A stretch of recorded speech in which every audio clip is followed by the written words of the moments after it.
Amandine Aubert, bonjour. Bonjour. Bonjour, vous êtes la fondatrice d'EcoGreen Energy. Bienvenue ici dans Feu de Camp. Et bienvenue Frédéric Vier. Vous êtes président de Rougnon. Absolument. Bon, bienvenue ici. On va parler ensemble de transition écologique notamment. Dans un premier temps, Amandine, quelles solutions propose EcoGreen Energy? Alors on propose de recycler l'énergie fatale des industriels. Donc voilà, d'un déchet énergétique, on peut en faire une ressource pour l'industrie. Alors comment est venu ce projet? 2008 la création? C'est ça. C'est ça. Amandine, 2008, quel était le constat pour vous et comment est né vraiment le projet? En fait, le constat, c'était qu'il y avait énormément d'énergie fatale qui était rejetée et qu'en fait, on pourrait valoriser cette énergie auprès des industriels. Il n'y avait pas d'acteurs sur le marché à ce moment-là et on avait vraiment envie d'impacter cette industrie et de la rendre plus verte. Frédéric, un peu même question. Présentez-moi l'entreprise traditionnelle Rougnon. Quelle est son activité? Depuis quand elle existe? Alors le groupe Rougnon, depuis quand il existe, c'est simple, on fête notre centenaire dans un an. Ok, Voilà. 99 ans. Voilà. On est un opérateur complet au service de la performance des bâtiments. Donc notre métier, c'est de faire fonctionner tout ce qui est technique et tout ce qui fait qu'à la fin un bâtiment fonctionne bien, que ce soit performance énergétique, confort, durabilité, etc. Okay. Donc quelque part, on est des électriciens, des plombiers, des chauffagistes, des couvreurs, etc., etc. Des métiers très terrain. Mais on s'occupe de grands bâtiments. On s'occupe depuis des copropriétés, des immeubles de logement collectif, des immeubles de bureaux, jusqu'à des immeubles de grande hauteur. Donc voilà ce qu'on fait. Et comment votre groupe s'engage justement dans cette transition écologique? De multiples manières. En fait, c'est un sujet du quotidien déjà dans chacun de nos métiers. Par exemple, quand on transforme une installation de chauffage, on va remplacer des installations anciennes, parfois des installations au fioul, par des installations chaudière gaz à condensation par exemple, ou pompe à chaleur, qui vont permettre à la fois d'économiser de l'énergie, qui vont permettre d'émettre moins de carbone, qui vont permettre en plus d'améliorer le confort du bâtiment. Et dans chacun de nos métiers, on va au quotidien intervenir comme ça. Par exemple, quand on intervient sur l'enveloppe du bâtiment, eh ben, on va chercher à la fois travailler sur sa santé et sa durée de vie, mais en même temps l'isoler, le ventiler, donc travailler sur sa santé et sa performance énergétique. Amandine, parmi les solutions, comment vous fonctionnez? Quel est votre travail? D'abord, il y a un diagnostic qui est effectué, Ouais, concrètement. Donc en fait, on réalise une investigation chez nous. Donc c'est des ingénieurs qui vont venir auprès de l'industriel pendant 20 à 30 jours. Donc on offre cette expertise pour mettre en lumière les solutions de revalorisation d'énergie qui existent au sein des industries et qui n'est pas souvent perçue. Donc c'est vraiment d'abord de mettre en lumière le potentiel qui existe. Nos solutions, on peut impacter entre 30 à 60-70% de décarbonation des sites industriels. Donc, on ne se rend pas toujours compte qu'il y a énormément d'énergie fatale. L'ADEME a mis en lumière qu'on avait à peu près 110 TWh qui étaient annuellement rejetés par l'industriel. Donc voilà, il y a un vrai gisement. Après, il faut savoir quoi en faire. Et donc notre expertise, c'est d'aller chercher les puits, en fait, les consommateurs d'énergie qui vont pouvoir recevoir cette énergie fatale. Et ensuite, la complexité, c'est de créer ces réseaux de chaleur interne quelque part pour qu'ils soient le plus efficients possible et d'aller chercher vraiment tous ces consommateurs et les niveaux de température, les déphasages. Donc, il y a beaucoup de complexité dans l'industrie, c'est à chaque fois du sur-mesure et donc cet aspect investigation initiale est super important. Et ensuite, à l'issue de cette investigation, finalement, on va proposer un contrat de chaleur verte. Donc, en fait, on va dire en 13 ans d'existence, on a transformé notre business model d'une vente de solutions CAPEX en aujourd'hui être un opérateur de chaleur verte. Donc, on vend de la chaleur verte au compteur, on investit les infrastructures qu'on conçoit pour nos clients, en fait, de manière à ce qu'on puisse leur assurer la performance de la solution sur le long terme, un coût fixe de cette chaleur verte qu'on va leur offrir et une transparence quelque part que décarbonation, c'est possible. Et je pense que ça passe par des experts qui sont chez nous aujourd'hui. On est 50 collaborateurs à déployer ces solutions-là. On en parlera, je ferai réagir Frédéric tout à l'heure à cette question, mais Amandine, qui sont les clients, donc des industriels, comment c'est quoi? C'est des chefs d'entreprise qui décident de venir vous solliciter parce qu'ils se rendent compte qu'on doit améliorer, on doit changer les choses. Vous voyez ce que je veux dire? Qui sont ces industriels en fait avec qui vous travaillez? Alors malheureusement, on n'a pas vraiment d'appel entrant, donc c'est vraiment une démarche où c'est vraiment des prises de conscience qu'on doit faire, qu'il y a des solutions qui existent, il n'y a pas que la neutralisation des émissions, mais qu'il faut aller vraiment en interne chercher ce gisement et réduire à la source en fait la consommation. Donc après, c'est des industriels de l'agroalimentaire, de la chimie, pharmacie, cosmétique, et après on a des grands groupes qui sont plus ou moins en avance. Donc on a des partenariats qui sont très intéressants et qui nous permettent aussi de nous développer et de les accompagner sur les usines en Europe. Donc on est plutôt très satisfait de pouvoir les accompagner aussi dans les pays européens. Frédéric, sur cette question hors Rougnon, je ne parle pas forcément de Rougnon, est-ce qu'il y a un retard de manière globale du côté des industriels sur cette question de la transition écologique? Est-ce qu'il y a beaucoup de chemin à parcourir encore selon vous? Il y a un chemin gigantesque.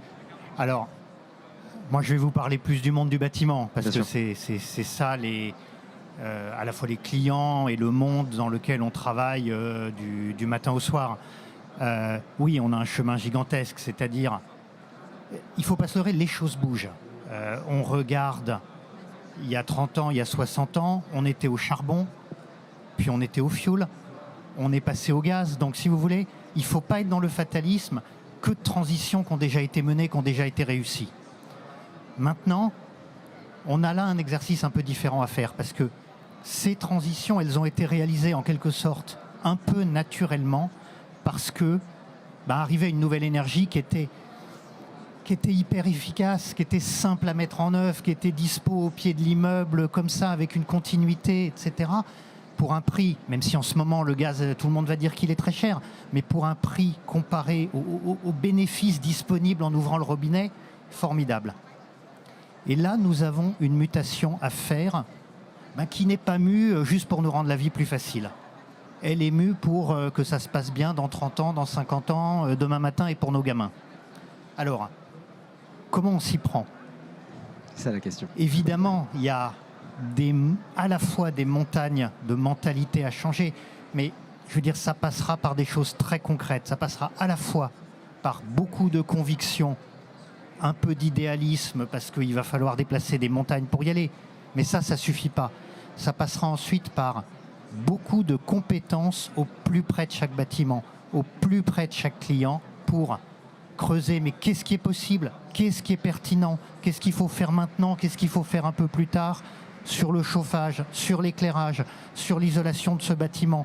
Et ce sera sur mesure, mais avec ces compétences et avec ce travail de proximité, on va bouger les lignes et les solutions, les mutations, elles vont avoir lieu. Amandine, sur ce que vient de dire Frédéric. Complètement d'accord. Enfin, on est vraiment sur du sur-mesure. À un moment, on est obligé de rentrer dedans et d'aller chercher les solutions les plus adaptées et les plus fines aux besoins de la consommation et de la comprendre pour l'accompagner.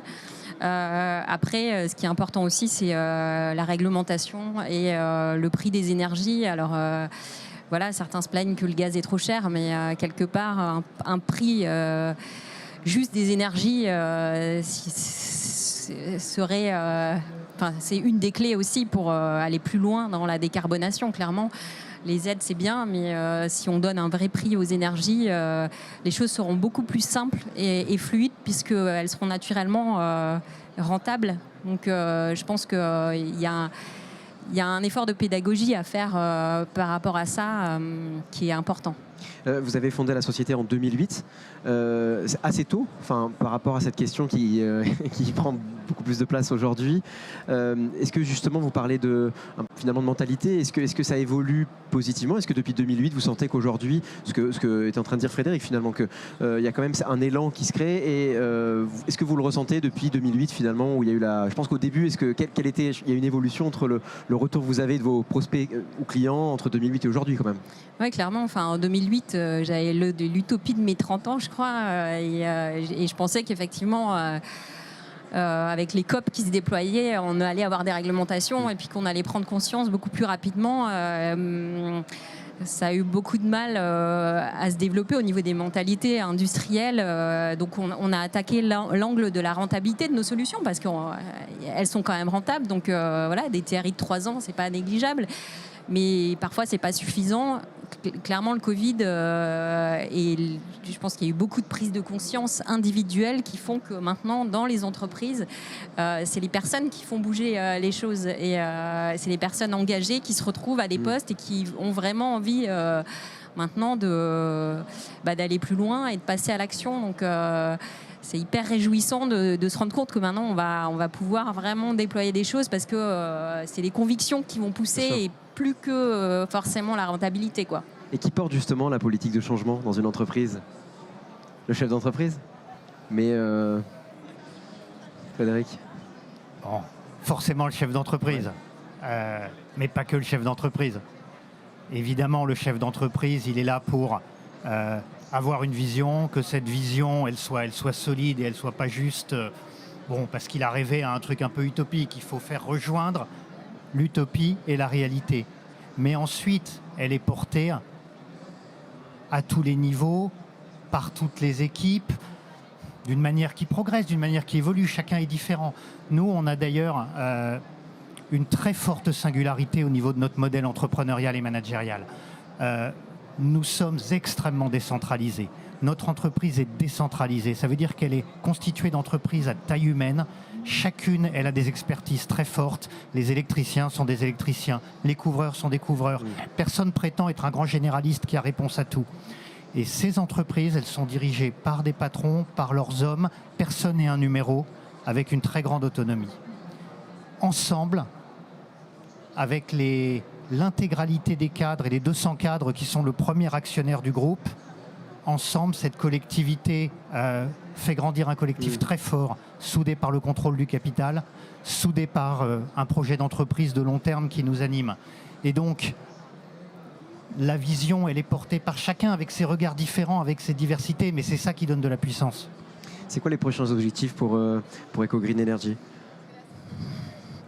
La croissance, garder des parts de marché, parce que finalement sur ce marché hyper spécifique du recyclage d'énergie fatale, on n'est pas très nombreux avec cette spécificité. Mais voilà, il y a des gros acteurs qui sont les énergéticiens et qui apportent ce service énergétique aux industriels. Donc c'est de continuer à garder nos valeurs et de continuer à se développer sur des solutions qui sont vraiment sur mesure, spécifiques. Et puis voilà, d'accompagner nos clients sur les pays européens qui font sens, l'Allemagne, la Belgique. Voilà les deux objectifs, continuer à prendre des parts de marché en France et puis voilà, aller voir ce qui se passe chez les voisins européens. Il y a du travail. Il y a beaucoup de travail. Et il y a un travail de transmission aussi, j'imagine, de conviction, encore et toujours. C'est ça aussi le moyen d'accélérer sur cette thématique. Clairement, mais voilà, c'est passionnant aussi. Et puis, je crois qu'on y croit vraiment et il faut être engagé. Donc, on parlait d'équipe. Effectivement, il y a la vision des chefs d'entreprise et les valeurs qu'on porte. Et on a eu la chance chez EcoGreen voilà, j'ai cofondé cette entreprise. Donc, les valeurs, on les a écrites dès le départ. Et l'idée, c'est de s'accompagner aussi de tous ces collaborateurs qui partagent ces mêmes valeurs, qui sont autant engagés. Parce que sur le terrain, il faut être créatif, il faut convaincre, et c'est pas simple. Et parfois, on a des collaborateurs qui arrivent, qui pensent que finalement c'est un marché en vogue et que les choses sont faciles, mais il faut beaucoup d'abnégation encore pour se développer. Pour conclure sur cette même question, Frédéric, je peux souhaiter quoi à Rounion ? Quels sont l'objectif ? Quels sont les objectifs ? L'objectif garder beaucoup d'ancrage de terrain. Nous, on est différent là-dessus, on est un opérateur local. Et donc, continuer à être au plus près de nos clients pour bien réaliser, que ce soit en travaux, que ce soit en maintenance, bien livrer ce qu'ils ont besoin qu'on livre concrètement. Donc, qui n'a pas cherché un bon plombier? Eh bien, être un bon plombier, être des bons artisans, être des bons chauffagistes, etc. Et en plus, moi je souhaite que l'on puisse de plus en plus accompagner nos clients dans la durée et dans la globalité sur ces problèmes de plus en plus complexes et imbriqués qu'ils ont à gérer pour leurs bâtiments. Oui, les bâtiments doivent bien fonctionner aujourd'hui, mais ils doivent demain, dans quelques décennies, être fondamentalement différents et être zéro carbone, et les standards vont changer. Donc nous, on doit accompagner nos clients pour que leurs bâtiments demain aient gardé toutes leurs valeurs et soient en plein dans les standards de demain. Et c'est extrêmement complexe parce qu'il faut être bon dans chacune de ces compétences, et puis il faut avoir une vision d'ensemble du bâtiment et il faut les accompagner dans la durée. Donc ma vision, c'est qu'on les aide, qu'on soit à leur côté pour les aider à faire ces bons choix, parce qu'ensemble, on a un sacré chemin à faire. On sent bien un sacré chemin à faire, effectivement. Merci beaucoup, Amandine. Merci Frédéric d'être venu autour de notre feu de camp.